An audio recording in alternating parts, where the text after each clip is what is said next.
What's up, guys? Welcome to Reading Room, where we discuss the main ideas, articles, and books from some of the greatest thinkers to have ever lived. So the idea from this video actually came from my cousin, but we're all in quarantine and he was asking me what might be the best book that I recommend. So I thought this might be a good video to also just put out to everybody. So when it comes to books, it really just depends on your preference. But me personally, I like personal development books and books about the growth mindset and things that are going to help me kind of have a better base so I can learn and expand more outwards. So my library is actually full with that type and genre of books, and surprisingly there's a lot of them and they all really cover different topics. So I'm just going to pick 3 from my library that I recommend, some of my favorites, and share them with you. So my first pick is by the author Simon Sinek, and it's called Start With Why. And so it might sound like a really cheesy title, but I really like the contents of the book. Basically, finding your why is finding your motivation in life, and a lot of times that's not the easiest thing to do. You might find that you have lack of direction or just don't know where to put your energy or effort, even though if you have a lot of energy and effort. So this book kind of just helps you define what your purpose is before actually spending energy anywhere, so you're not wasting any energy and you're putting it into the right places. The reason I like this book so much is because I could relate to it when I first read it. I always thought, like, in order to really have a good conversation or debate or really understanding a question just in general, you really have to kind of key down on the factors of each word and like really understand the definition of each word in the sentence. So this book actually takes the same approach. We first take a step back and kind of be more aware of what you want to do before you actually move forward. For example, Simon Sinek has this metaphor about your what versus your why and how they're super easily confused. So your what is more of what you do, it expresses what you do. So he gave his own example where he's a public speaker and he gives conferences. That's what he does, but that's the means of his why. Simon Sinek's why is more to inspire people and lead them to have a better future and for better change. So that means he can have a different medium to pivot off of his why. And he actually explained this recently in one of his videos too, so I recommend checking out Simon Sinek on YouTube. But he explained if you pivot off your why, you can actually have more flexibility. He mentioned if you take the wrong approach, which would be to pivot off of your what, not your why, you're very limited into what you can do. So if him, for public speaking, especially during this quarantine, he's very held back and restricted because you can't really hold public events. So if his why was, if his why was confused and it was public speaking and speeches only, he'd be limited to just online or whatever you can do through that same medium. But since his why is something where he's inspiring people, as long as his actions are in alignment with his goals, he can inspire people through other mediums. So he ended up sharing more of his company's secrets and some things that have helped them along the way, and it's still reaching the same goal of inspiring people. So it doesn't feel like he's going against his businesses or organization or even his brand's morals when he's expanding outwards. It doesn't feel like he's so restricted. So this is a good point with this, because if you do that in life, I think it's just a good catalyst for feeling good about a lot of the decisions you make, as long as you know that whatever your why is. So it really depends, and it's very vague. Your why can be really a lot of things, different things. So it's just a good thing to focus and think about. The second book I'm choosing out of my library is The Slight Edge. It's one of the first books I've ever read, and I believe I just picked it up while looking around like at a thrift bookshop. I didn't hear about this. Like most of the books I actually find out about, I hear from other authors or other recommendations, but this one I just kind of came upon it and I really ended up liking it. So within the first chapters, he goes on this kind of example of a beach bum versus the millionaire, and how they both had the same exact upbringing. They both had amazing grades in school, and then they took a turn in different directions. And he explained them as his friends at first, that one kind of went towards more of just a beach bum where he was chasing girls and kind of just doing his own thing, and the other one kind of stayed focused for a longer amount of time. And one became a millionaire and the other one stayed a beach bum. Afterwards, he explains that both of those friends were actually him, and he experienced both of those paths. So it was really interesting just to show that one, even if he went down the wrong path before, it's not completely over. He still was able to kind of reach his goals. But two, he realized the way the other person reached his goals, which is the millionaire that he became, was by staying on the same path. So this book is really about compound interest, and even in a financial sense, it's easier to kind of see because you're dealing with numbers. But when it comes to interest, the more you have, the more it builds. That interest that you gain from the prior month adds onto your total, and then that new percentage of interest is taking from that total amount now. So now you end up having more, and it's just an uphill battle from there, in a good way.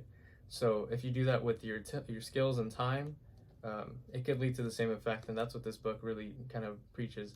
And I really like that because your time and your effort are a lot less tangible, and you have to really express delayed gratification because sometimes you don't get immediate results for your actions.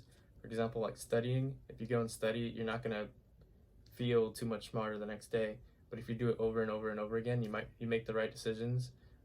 You will eventually see the growth and how far you've excelled. Same thing with things like training.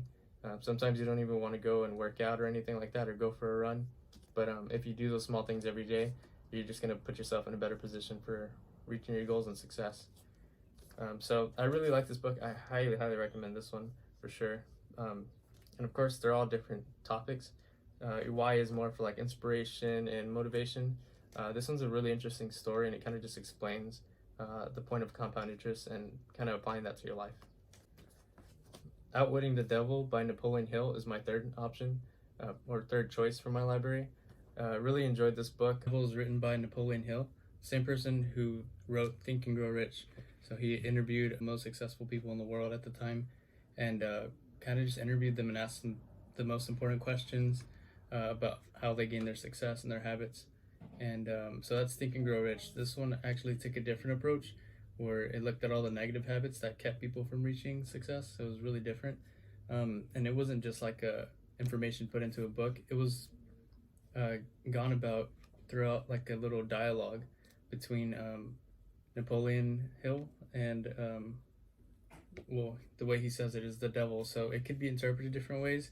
It's not really clear, which is what makes it kind of exciting, and it makes you really interested and captivated because you could interpret it differently. But it could either be like the angel that's the bad one and the good one on your shoulder, and kind of telling you what to do and what not to do. So like the things that make you feel bad, or the things that make you feel good when you do them, when you're reaching your goals. So it's kind of interesting. But throughout this dialogue, he has this interview with the devil. So it's kind of, I really like it because what he actually did was interview a bunch of successful people. So it's like, okay, well, to write this book, he interviewed the opposite of that to get to all these points. And he kind of just picked apart from the same interview and put this monologue together. So in order for the devil to actually interview him and accept it, he had to submit himself entirely to the devil. And then the dialogue gets going, and he begins asking the devil questions, and slowly he pries out of him different answers, and pretty interesting things are things that hold people back from reaching their goals. One was fear, and the other one was drifting. So they kind of interrelate, and throughout the book he kind of explains more as he asks more questions and the devil answers. But of course, like in this book, the devil wants something every time he asks another question, so it slowly comes out and it allows you to process it and really think about it. But fear was one of the main factors that caused lack of success. So he explains a certain way, and I think I was processing this because it was kind of really new to me as I was reading it. And he talks about how fear really holds you back. So when you imagine something, you imagine the worst case scenario instead of just like what the average might be. So you end up never doing anything, and you end up drifting. So that causes drifting, and drifting is like procrastination or just not doing anything and wasting time in reality. And then you end up just kind of staying stagnant instead of moving forward. So it's that voice in the head saying that you can't do it, or if you do it, that this will happen, which is usually not like the thing that happens most often. So this is taken, of course, in the perspective like reaching success. Success can be defined from different people in different ways. And another key concept that was mentioned in this book is the idea of the other self. So as I mentioned, the angel and the devil telling you what to do, what not to do. He brings it to kind of make you more self-aware and understand that those are both real voices, or in his way, those are both real options. And if you can kind of master your actions to kind of lead you towards success, you can ignore those voices that like cause fear, therefore procrastination, therefore drifting, which is the devil's code that he claims to crack. Um, so as the devil's releasing all his secrets, he's kind of jotting them down and like re-explaining them to get the devil to kind of explain more. So it's kind of crazy. So my main takeaway was the other self idea, because it kind of just explained to me how whether you're doing good or bad, as long as your mind's on the right place, it kind of shows you that you don't have to feel too guilty about it. You just have to change your actions more in accordance to what your goals are. So for example, if you were on a diet and you had breakfast that was amazing, right on your diet, you stick into your diet on lunch, and then for dinner your family brings home pizza and you eat the pizza and then you feel guilty about it. Well, it was your actions that were out, of course, not necessarily you. It's like the temptation, the procrastination of doing the right thing each time, and that's what drags you into drifting and then wasting time and making the wrong decisions that aren't in alignment with your goals. Because I always felt guilty about making the wrong decisions, but now it kind of shows me that, well, it's more of my actions and I can control my actions. So it just made me feel more reassured with that. I'm sure you'll get your own takeaways if you read the book, and I highly recommend it. So this is definitely one to pick up. So we got The Slight Edge, Outwitting the Devil, and Starting with Why. So those are the 3 books I recommend today. I might go ahead and make like more in-depth videos about each book, or books that I might want to read again. So out of the 3, comment which you'd like to hear about more. I might go into a more in-depth video about it, give me more of a reason to actually read it again. Slight Edge was like a year ago, and I've briefed through them since then, but since I've sat down and truly read it, and I'd actually love to go back through them again, but be looking forward to future videos. And if you've picked up either of these or plan to, or if you've read them before, comment down like what your best takeaway is, or if you plan to get any one of these books, explain why. And my favorite comment, the most descriptive or just like interesting, I'll actually feature in the next video. So yeah, go ahead and leave your comments down below, and until next time.